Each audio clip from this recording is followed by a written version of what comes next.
Hola, guapas. Okay, welcome back. And today I want to tell you a little story about a plant. Yes, a plant. So don't roll your eyes. This one has a lesson baked right into its leaves, and it's not a boring one. Actually, it's pretty juicy. So stay with me on this one. Every year, like clockwork, my mom gives me a plant. Now, I think this was always her way of hoping, like my dad always hoped that I would become a professional golfer. And my mom would, every year, every spring, she would give me a plant with the hopes, she would hand it to me and she would just have this glow in her eyes and a smile on her face and be like, this is the plant that you're not going to kill. I could just see her thinking that. And every year I would take the plant with a smile on my face and be like, thank you so much, with just dread in my heart, because I knew it was not going to last. I knew the only thing that was guaranteed was that I was going to kill this plant. It was just a matter of how quickly was I going to kill this plant. But as you know, I've been obsessed with gardening lately. And so I felt as the years go by, I'm getting better and better at gardening. And so though I usually pick plants that are super easy to take care of, which guarantees my success. So then I feel like a rock star gardener. But this one here, because my mom got it for me, I had no control over whether it was super easy. Before I buy a plant, I look it up. I ask ChatGPT, is this a plant that I can keep alive? And if ChatGPT says yes, then I get it. So when my mom gave me this plant, I had mixed emotions. I was like, oh my gosh, it's so beautiful. And at the same time, I was like, oh, actually, I had a little bit of hope. I thought, okay, I'm getting better. Maybe I won't kill this plant. So this year, she brings me a stunning purple number. I mean, it was dramatic in the best way. It was the prince of plants. Just the purplest purple. It was big energy. I was actually kind of excited about this one. And so I potted it. I gave it a cute spot outside where I could see it from all my windows so I could keep my eye on it. I was feeling very smug and very adult and rock star gardener. I'm like, I got this year. I'm going to totally grow this purple rock star plant. And then it promptly died, wilted, shriveled.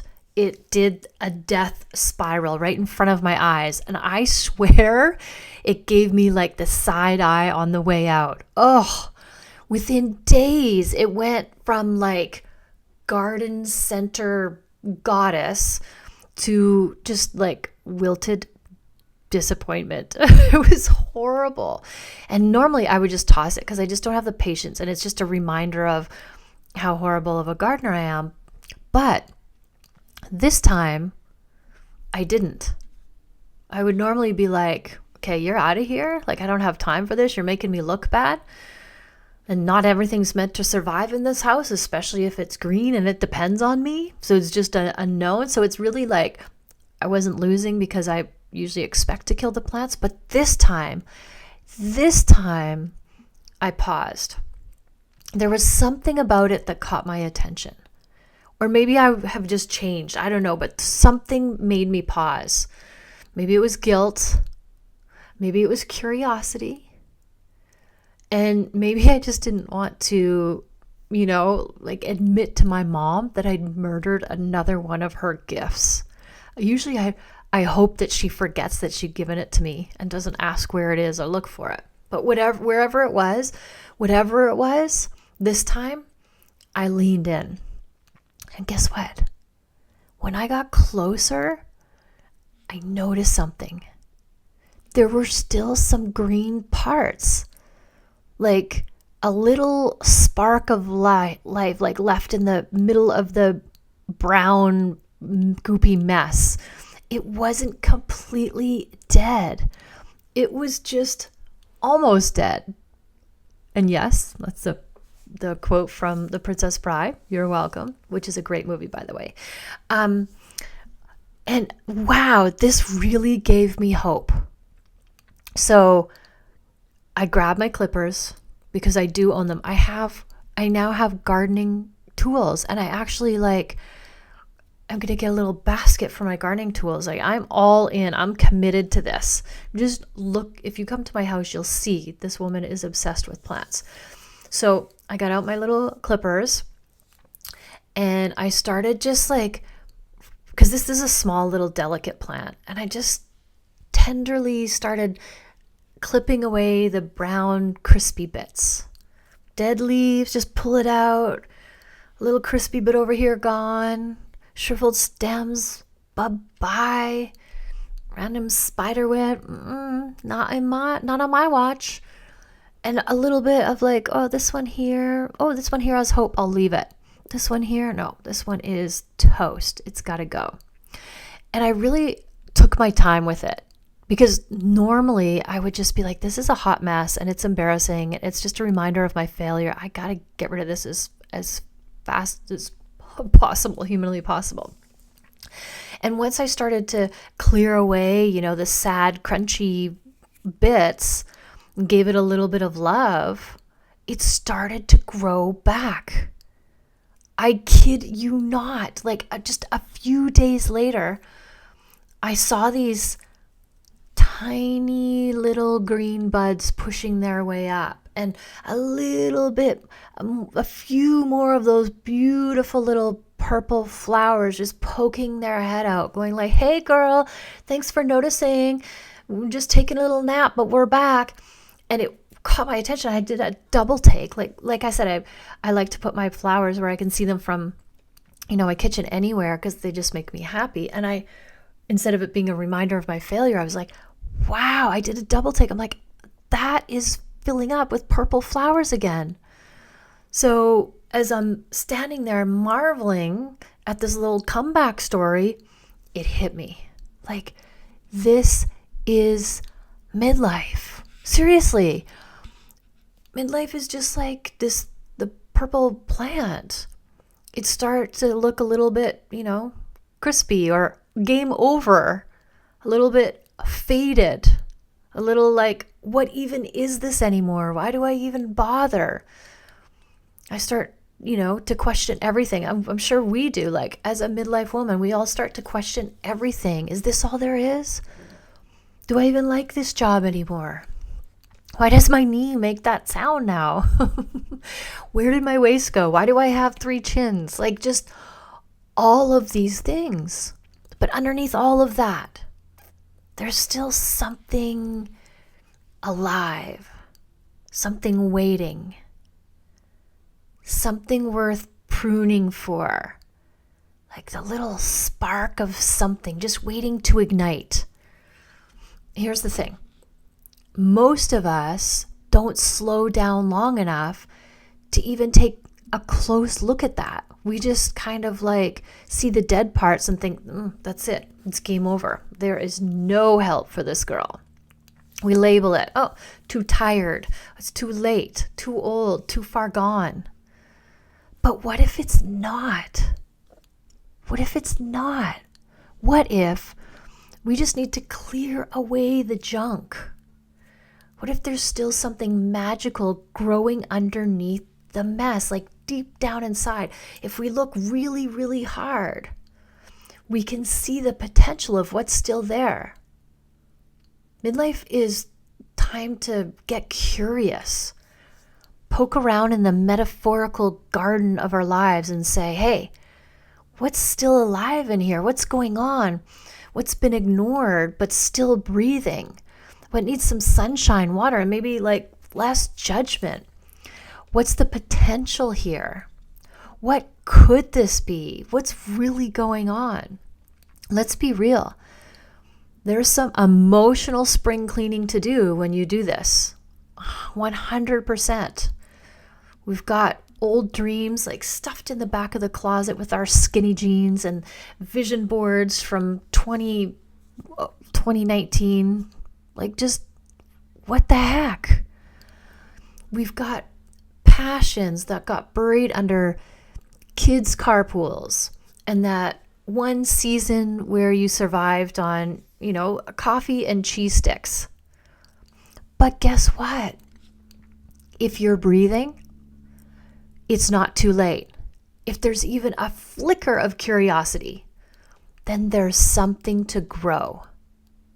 That's the beautiful part about this, is what seemed game over is just the start of something new. We're letting go of something. This is why this is why nature is so beautiful, is because nature's beautiful flowers and plants, they're not beautiful all year round. Why? Because they have a cycle. Because they need to die and let go of what was. Why? So that they can grow and come back even bigger and more beautiful than it was before. So there's a letting go. And remember, I always say we are nature. So if we're ever stuck or wondering what we should do, we always want to look to nature's cues. So sometimes when it feels like we're an old, wilted, crusty flower, all that is the opportunity to let go of what was. Meaning like who you thought you were, or who you had to be to raise children, or in that time of your life. But remember, all this stuff is just made up. It's all made up, and you can turn on a dime. You can do anything that you want to do. You can change who you want to be in this moment right here if you want. There's two ways that people change. One is a tragedy, something horrible happens. Usually it's like health related, near-death experience, those types of things where you're like, damn, I better check myself. And then you realize like, life is short. I better giddy up and start doing something. Or you're inspired by greatness. You're inspired and you can see the potential. And this way is a lot easier, but most people do the hard way. Most people wait for like a really horrible experience to be like, no, it's not too late, and I do want to make the most of this. And so if neither of those are happening, like let's go with the inspirational one. Let's say I can turn, like life is so short and you can turn it into anything you want. You can be anyone you want. A lot of the times, the reason we get stuck is because we are a product of our families that we grew up with. And we all have limiting beliefs, and all of their limiting beliefs were shared with us, and we absorbed them and took them on as our own, even though that wasn't the case. Even though maybe once we grew up and had lived a little bit, we're like, oh, I don't believe that, or that's not the case here, or that isn't me anymore. And that's somebody else's belief. So this is an invitation to really question all of those things and think, now is the time for me to reinvent myself, or to find those little bits of myself that are those little passions or dreams or hopes that are buried away because of, spending the past 20 years raising human beings. Now let's go explore those. Like, let's see what they're all about. And it's so funny because I'm now obsessed with plants, but for some reason when my mom gives me a plant, it's like this is what happens every year. She also gives me basil and cilantro. I don't know why she does, and I kill it every single year. I tried planting in the ground, I put it on the deck, it doesn't matter. I kill it every single year, like not in a good way, like killing it. It's like I really like RIP it. And I try so hard. I don't know why she gives it to me, but every year I just dead. And it's funny because right now I have 2 plants in my room, and this one here, like if you are not watching on YouTube but you're listening on the podcast, this one here I call Mariah, after Mariah Carey, because she is a diva. Like, this plant needs 24/7 attention. I'm like, what is happening? And I got this plant because it's got this amazing purple, and you can only see it like in the light. This purple is insane. Oh, it's another purple plant. I never thought about that. But this purple plant sucked me in with its beautiful colors. It doesn't flower, but this is why I bought this plant. And all it does is wilts. And in the evening, it will wilt. And in the morning, it will wilt. Like, this plant requires all of my attention. I'm like, this is the highest maintenance plant I've ever had in my life. And I'm like, I'm not going to give up on Mariah, that's for sure. And then I have this one next to it, which is yet to be named, which is easier going. So I haven't picked a name for that one because it is less diva for sure. But I am now enjoy the challenge. I'm like, this little guy is so beautiful. I gotta rise to the challenge and see what it needs. If I just understand what it needs, it just thrives. And so all it is a matter of me stopping and listening and trying something. And if it doesn't work, I try something else. And then I try something else. And of course I look it up and go, what does this plant need? And this plant needs a lot of attention. It needs a lot of misting and watering and not direct sunlight and just like all the things. I'm like, holy Mariah Carey, like, girl, this is not what I signed up for.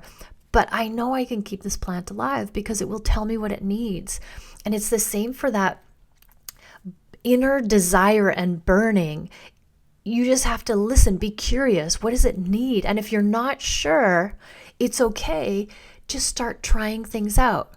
Just ask, be really curious. I really feel like the best humans on earth are the curious humans. The more curious you are, I think the better human you are, the better life you live, because you're coming from a place of curiosity. And some of the best people that I've met on my travels are the curious people. So here's what I want you to do this week. Actually, it's a homework alert, so don't skip it because I'm watching.